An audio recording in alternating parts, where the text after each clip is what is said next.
ഏതൊരു വ്യക്തിയുടെ ഉള്ളിൽ ചിലപ്പം ഒരു സിനിമ അല്ലെങ്കിൽ ഇവിടെ ഇരിക്കുന്ന നിങ്ങൾക്ക് എല്ലാവർക്കും സിനിമയോടൊരു ഇഷ്ടമുണ്ട്. സിനിമ അഭിനയിക്കാനും സിനിമ ഡയറക്റ്റ് ചെയ്യാനും സ്ക്രിപ്റ്റ് എഴുതാനും ഒക്കെ ഇഷ്ടമുള്ള കുറച്ച് അമ്മമാരാണ് നമുക്ക് ഇവിടെ കിട്ടിയിരിക്കുന്നത്. അപ്പം നിങ്ങളുടെ ആ ഇഷ്ടം കണ്ടുകൊണ്ടാണ് നമ്മൾ ഈ റൗണ്ട് വെച്ചിരിക്കുന്നത്. ഇത് സ്റ്റോറി ടെല്ലിംഗ് റൗണ്ടാണ്.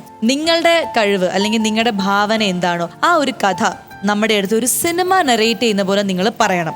പക്ഷേ അത് നമ്മുടെ മുന്നിലല്ല പറയേണ്ടത്, ഒരു ഡയറക്ടറിന്റെ മുന്നിലാണ് നിങ്ങൾ അവതരിപ്പിക്കേണ്ടത്. മേ ബി നിങ്ങളുടെ കഥ ഇഷ്ടമായിട്ട് അദ്ദേഹം ആ കഥ എടുത്തിട്ട് സിനിമ വേണമെങ്കിൽ സംവിധാനം ചെയ്യും, അതൊക്കെ നിങ്ങളുടെ ഭാഗ്യമാണ്. പക്ഷേ ആ വിഷ്വൽ അദ്ദേഹത്തിന്റെ മനസ്സിൽ ക്ലിയർ ആയിട്ട് കൊടുക്കാൻ പാകത്തിന് നല്ല ഒരു കഥ നിങ്ങൾ പറയണം. നമ്മൾ ഒരു എക്സ്പേർട്ട്, ഒരു ഡയറക്ടറെ നമ്മുടെ വേദിയിലേക്ക് ക്ഷണിക്കാൻ പോവാണ്. നിങ്ങൾക്ക് നിങ്ങളുടെ ജഡ്ജായിട്ട് ഇനി അദ്ദേഹം ഉണ്ടാവും കുറച്ച് ദിവസം. അദ്ദേഹത്തെ കുറിച്ച് പറയുകയാണെങ്കിൽ നമ്മുടെ മലയാളി പ്രേക്ഷകർക്ക് ഒരുപാട് നല്ല സിനിമകൾ സമ്മാനിച്ച ഒരു ഹിറ്റ് മേക്കറാണ്. എനിക്ക് തോന്നുന്നു നമ്മുടെയൊക്കെ ഡേ ടു ഡേ ലൈഫിൽ അദ്ദേഹത്തിന്റെ സിനിമയിലെ ഏതെങ്കിലുമൊക്കെ ഡയലോഗ്സ് നമ്മൾ പറഞ്ഞിട്ടുണ്ടാവും. അത്രയും മനസ്സിൽ തങ്ങി നിൽക്കുന്ന കുറേ നർമ്മ പ്രാധാന്യമുള്ള സിനിമകൾ നമുക്ക് വേണ്ടി സമ്മാനിച്ച ഒരു സംവിധായകനാണ്. നമുക്കറിയാം ജയറാം എന്ന് നമ്മൾ ഇഷ്ടപ്പെടുന്ന ജയറാമേട്ടനെ ജനങ്ങളുടെ മനസ്സിൽ ഇത്രയും ഒരു ഇഷ്ടം ഉണ്ടാക്കി കൊടുത്തത് അദ്ദേഹത്തിന്റെ സിനിമകളിലൂടെയാണ്. അപ്പോൾ മലയാളികൾക്ക് എക്കാലത്തെയും പ്രിയങ്കരനായ ഒരു സംവിധായകൻ, ഒരു hit maker. So let's welcome Rajasenan sir.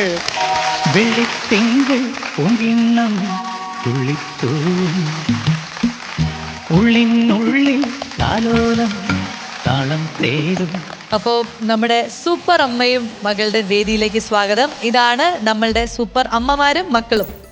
നമസ്കാരം. ആദ്യമേ തന്നെ ഞാൻ ഈ ടൈറ്റിലിനെ കുറിച്ചൊന്ന് പറയാം. Okay sir. അമ്മയും മകളും എന്ന് പറഞ്ഞ concept it's A very beautiful concept. അമ്മ എന്ന് പറയുന്നത് നമ്മുടെ പ്രപഞ്ചം. ആ പ്രപഞ്ചത്തിൽ മകളും ഉണ്ട്. കാരണം മകള് നാളത്തെ അമ്മയാണ് എന്ന് കരുതി പുരുഷന്മാരെ താത്തിയല്ല കാണുന്നത്. അങ്ങനെ താത്തി കാണിച്ചാൽ ഞാൻ എന്നെ താഴ്ത്തുന്ന പോലെ ആയിപ്പോകും. പക്ഷേ ഞാനൊരു മകളുടെ അച്ഛനാണ്. അപ്പൊ അതിന്റെ ഒരു പ്രത്യേകത എനിക്ക് എന്തായാലും അറിയാം. ശ്വേതാജി, നമ്മുടെ സർ, നമ്മളുടെ 6 സൂപ്പർ അമ്മമാരവിടെ നല്ല സ്റ്റോറി ടെല്ലേഴ്സ് ആണ്. കാണാൻ സൂപ്പർ ആയിട്ടുണ്ട്, സ്റ്റോറി സൂപ്പറാണ്. ഓക്കെ.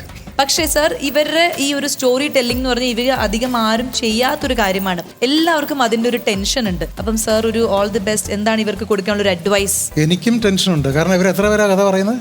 ഇവര് ഇപ്പൊ 5 പേര്. 5 കഥയും ഞാൻ സെലക്ട് ചെയ്യേണ്ടി വരൂ?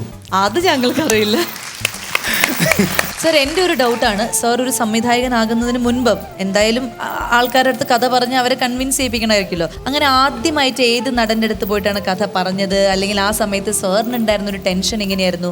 എന്ത് കഥയായിരുന്നു? അത് സിനിമ ആയിട്ടുണ്ടോ?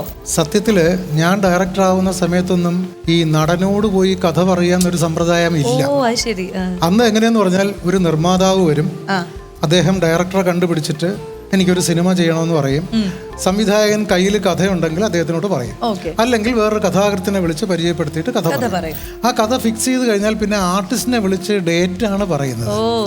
അതായത് ഞാൻ പുതിയ ഡയറക്ടറാണ്, എനിക്കത് നേരിൽ കണ്ട് സംസാരിക്കണം. ഓക്കെ. അപ്പോൾ ഞാൻ ആദ്യം പടം ചെയ്യുന്നത് 84-ലാണ്.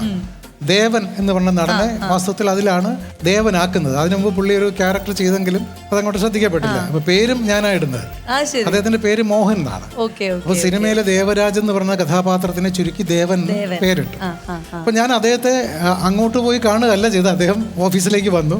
എൻ്റെ നിർമ്മാതാവ് രാജേട്ടനും ഞാനും കൂടെ ഇരിക്കുമ്പോൾ ഞാൻ ഈ കഥയുടെ ജസ്റ്റ് ഔട്ട്ലൈൻ പറഞ്ഞപ്പോൾ അദ്ദേഹം പറഞ്ഞു, മതി, പക്ഷേ ഇത്രയും ഹെവി സംഭവം എന്നെ കൊണ്ട് ചെയ്യാൻ പറ്റുമെന്ന് എനിക്ക് അറിയില്ല, പക്ഷെ ഞാൻ ചെയ്യാം, എനിക്ക് ചെയ്യണം. അപ്പോൾ അദ്ദേഹത്തിന് അന്ന് താടിയൊന്നും ഇല്ല, അന്ന് ഭയങ്കര ഗ്ലാമറാണ് കാണാൻ. അപ്പോൾ ഞാൻ പറഞ്ഞ ഒരു ചെറിയ താടിയൊക്കെ ഉണ്ടെങ്കിൽ കുറച്ചുകൂടെ നന്നായിരിക്കും. ഒരു സ്ത്രീ വിദ്വേഷിയായ ഗായകന്റെ വേഷമാണ്. ആകെ പുള്ളിയോട് ഇതാണ് പറഞ്ഞിട്ടുള്ളത്.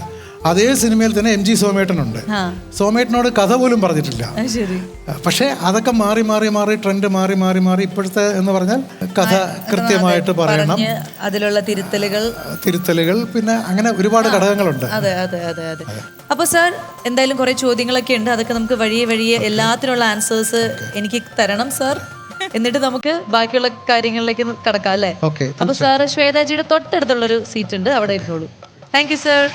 വെള്ളിത്തിങ്കൾ പൂങ്കിണ്ണം തുള്ളിത്തൂം ഉള്ളിനുള്ളിൽ താലോലം താളം തേ